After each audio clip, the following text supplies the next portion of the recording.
Brasil vai virar Venezuela? Não. E eu vou te explicar por quê. Meu nome é Eliane e nesse vídeo eu vou te dizer por que o Brasil não vai virar Venezuela. Bem, pelo menos não pelos mesmos motivos. Pra gente entender a treta toda que tá rolando na Venezuela agora, a gente precisa voltar algumas décadas, mais precisamente logo depois da Segunda Guerra Mundial, quando os governantes da Venezuela decidiram que eles iriam basear mais de 90% da economia deles em um único recurso, no caso, o petróleo.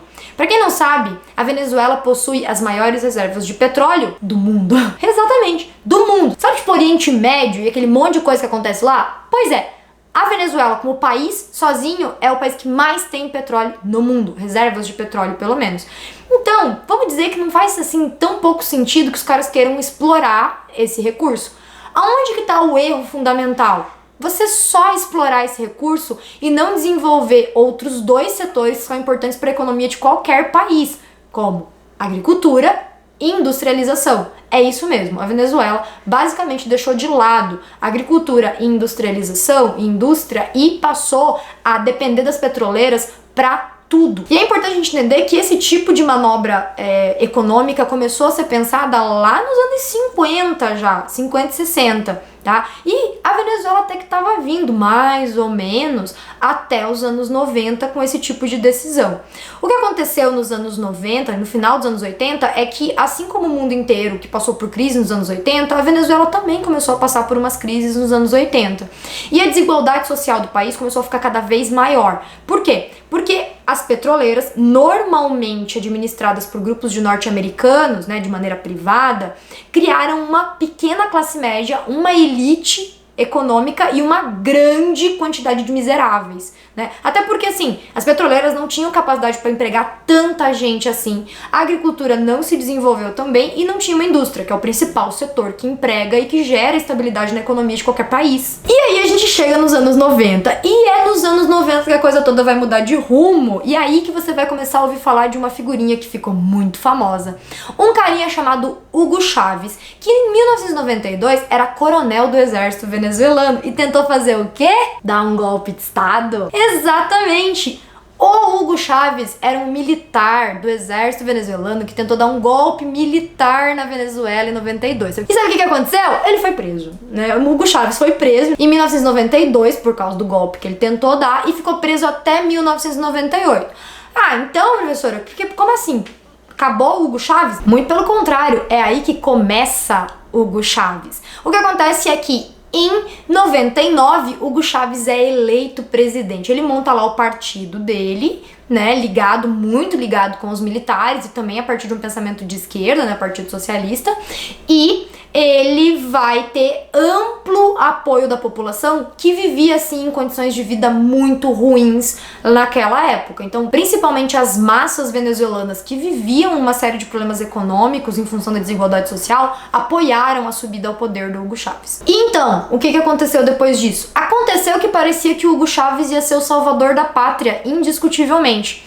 O que ele começa a fazer ele começa a estatizar as petroleiras, começa a mandar embora os americanos, invasores imperialistas, e com o dinheiro dessas petroleiras, que agora passa para as mãos do governo da Venezuela, ele começa um amplo programa de apoio social, distribuição de renda, programas sociais, ampliação do poder de compra da população e principalmente redução da desigualdade social e da pobreza. Nesse primeiro momento do governo do Hugo Chávez, a Venezuela se torna um país exemplo para vários países do mundo e vai crescendo na sua estrutura de economia e de melhoria nas condições de vida a olhos vistos na América Latina. É em função do chavismo, inclusive, que muitos teóricos falam que a América Latina deu a sua guinada à esquerda, com a eleição de vários presidentes e partidos de esquerda na Argentina, no Uruguai e, obviamente, também no Brasil, né? O PT, de certa forma, surfa na onda do chavismo. Ou seja, tá tudo dando certo, tá tudo maravilhoso. Por que ficou ruim? Aonde a coisa toda começou a ficar ruim, basicamente foi porque o Hugo Chávez estatizou as petroleiras, continuou baseando mais de 90% da estrutura econômica do país nas petroleiras, não desenvolveu a agricultura, não desenvolveu a indústria e basicamente precisava de importação de todos os produtos, praticamente todos os produtos produtos de consumo, mesmo de consumo pessoal, como ficou evidente em vários jornais nos últimos anos, até papel higiênico. Né? Por que começou a faltar até papel higiênico no mercado na Venezuela? Porque a partir do momento que o petróleo começou a perder valor internacional, em função de crises envolvendo o Oriente Médio e tudo mais, a gente também sofreu o impacto disso nos últimos anos no Brasil, né, envolvendo a indústria do petróleo. Mas na Venezuela o grande problema é, eles não têm outra estrutura econômica e tudo é baseado em importação. A partir do momento que começou a indústria do petróleo a ter problemas e a população a perder poder de compra em função da inflação, a hiperinflação inclusive, né? A Venezuela chegou a índices estratosféricos de inflação. Acontece que o bolívar, que é a moeda da Venezuela, passa a não ter mais valor frente ao dólar. E quando você depende de uma economia que você precisa comprar de fora o produto para você consumir e a tua moeda não tem valorização frente a uma moeda internacional, como é uma moeda forte internacional, como é o caso do dólar, o que acontece é que o teu salário não dá mais para comprar nada. E isso faz com que as pessoas cheguem a extremos, como é o caso da fome na Venezuela nos últimos tempos. Os problemas econômicos já começam a acontecer enquanto Hugo Chávez ainda está vivo, mas elas se intensificam muito depois que ele morre em função de um câncer e o seu vice assume o poder, o Nicolás Maduro. E esse é o Maduro que todo mundo ouve falar no jornal, né? O Maduro era vice do Hugo Chávez, mas assim, muitos críticos e pessoas que analisam a estrutura política afirmam que o Maduro tem alguns problemas a mais do que o Hugo Chávez, principalmente do ponto de vista de conseguir criar uma estrutura de negociação dentro da política. É importante a gente entender que os militares sempre foram a favor do Hugo Chávez e sempre foram uma muleta muito forte de apoio do chavismo, né? Obviamente, usava-se a força caso fosse necessário. Mas o Nicolás Maduro vai justamente estreitar essas relações autoritárias do governo, né, do partido, e criando uma lógica de crise política fundamental que vai ser o que vai colocar a Venezuela dentro de uma classificação de ditadura, né? A Venezuela, embora com Hugo Chávez já tivesse alguns problemas de autoritarismo populista, vai efetivamente sair da lista de democracias com o Nicolás Maduro. Basicamente o que o Maduro faz, uma das coisas que ele faz, né, ele faz várias, uma das coisas que o Maduro faz é que nas eleições legislativas ele perde maioria no legislativo.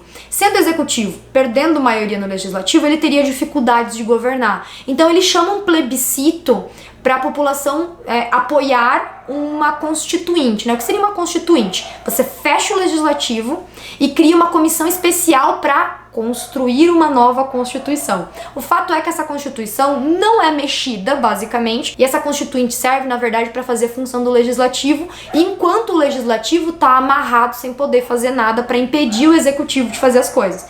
E aí que entra uma outra personagem que você tá ouvindo aí nos noticiários ultimamente, que é o Juan Guaidó. Quem é o tal do Juan Guaidó? O Juan Guaidó é o presidente do Legislativo que tá amarrado, né, e que se autoproclamou nos últimos tempos presidente da República, inclusive reconhecido por União Europeia, Estados Unidos e, mais recentemente, o Brasil, como o presidente do país mesmo, né, tipo, tirando o Maduro do alcance do negócio. O que acontece é que o Maduro não aceita, obviamente, a presidência do Guaidó, né, do tal do presidente lá do Legislativo. E a história na Venezuela é que a coisa acabou apertando cada vez mais e nesse momento a gente tá falando de uma ditadura autoritária em que o Maduro não está largando esse poder, não está disposto a chamar eleições democráticas e se ouve falar inclusive de uso da força. Esse negócio de usar a força aí foi falado há um tempo atrás, o Guaidó pediu, né, deixem todas as cartas na mesa, mas os países que apoiam o Guaidó, né, desconversaram essa história aí de apoio militar, né. Ainda tem o Trump de vez em quando falando alguma coisa, mas o Brasil já meio que fugiu da raia e os países da Europa não estão muito interessados em se envolver nisso. Esse vídeo está sendo gravado no dia 1º de junho de 2019, tá? O que aconteceu nos últimos tempos, só pra gente conseguir se localizar? O Juan Guaidó, no 1º de maio, chama a população pras ruas e o mundo estava na expectativa de que o Maduro ia sair do poder e ia abrir, né, pro Juan Guaidó. Não foi o que aconteceu. As manifestações não tiveram grande participação da população.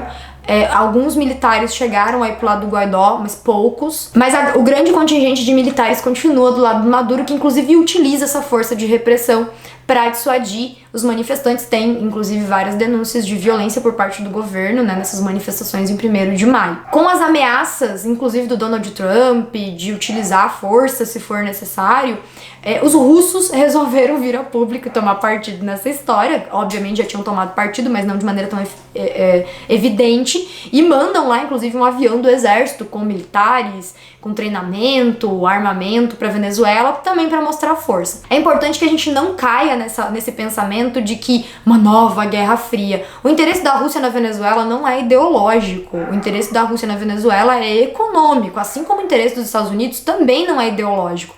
Donald Trump não é contra o Maduro na Venezuela porque ele é contra ditaduras autoritárias, até porque se fosse assim ele não faria acordo com os sauditas, né, no Oriente Médio. O interesse do Donald Trump na Venezuela, assim como na Arábia Saudita, é petróleo. E, inclusive, os Estados Unidos continuam sendo o principal cliente do petróleo venezuelano, por mais irônico que isso possa parecer, porque uma tentativa de fechar esse tipo de comércio acabaria causando impacto no preço do combustível nos Estados Unidos, o que geraria, né, problemas de popularidade para o presidente entre os seus eleitores norte-americanos. Então é importante a gente entender que esse debate é um debate de apego ao poder e de interesses econômicos ligados a um recurso muito importante quanto o petróleo, né? E todo esse debate envolvendo esquerda e direita, ele é um debate que lá no comecinho podia fazer algum sentido, mas hoje em dia já não dá mais para considerar, né, levando em consideração o que a coisa acabou se tornando.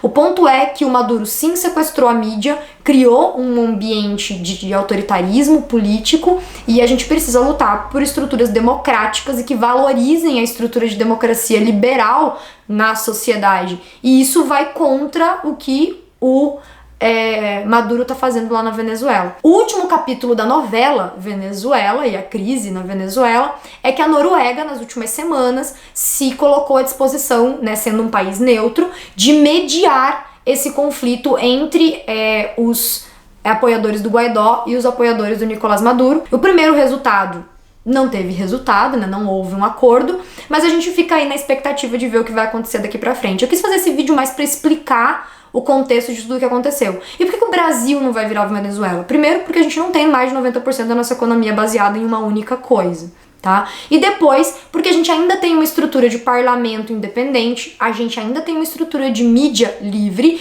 e a gente ainda tem uma estrutura de contrariedade a desmandos ou intenções autoritárias de um governo.